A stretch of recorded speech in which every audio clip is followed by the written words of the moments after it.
Hello साथीहरु, सबैजना निकै छौ के? कोरियन भाषा पढ्न लागेका छौ अथवा कोरिया आउने सोच बनाएका छौ अथवा जेसुकै बनाएको छौ कोरियामा आएर जीवनयापन कसरी गर्ने भन्ने कुराहरु छ भने मलाई फलो गर, यो भिडियो सेभ गरि राख। आज कुरा सिकाउन लागेको छु म कोरियामा साइकलहरु यसरी पार्किङ गरेका हुन्छन्।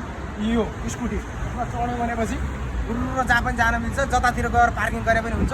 त्यसका लागि चाहिँ आफ्नो मोबाइलमा स्क्यानर नेपालमा हुन्छ नि त्यो क्यूआर कोड, त्योबाट चाहिँ यसमा क्यूआर कोड छ, यसमा यसरी क्लिक्क हान्यो भनेपछि पैसा काट्छ।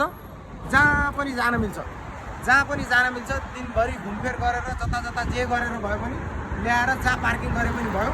कोरियामा आएपछि साइकल आफैले किन्नुपर्छ, आफैले पैसा हालेर किन्नुपर्छ भन्ने हुँदैन।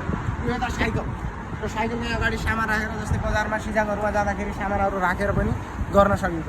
यो यसमा बस्ने मजाले सिट माथि पनि गर्न मिल्यो, तल पनि गर्न मिल्यो। ट्याक्कै हेर्नुहोस् यो स्ट्यान्डर्ड तरिकाले हैन, गुरगुर गुरगुर गर्दै। अब अहिले लक छ, यो खुल्दैन। यहाँ स्क्यान गरेर पैसा काट्यो भनेपछि मात्रै खुल्छ यसको लक, नत्र खुल्दैन साथै।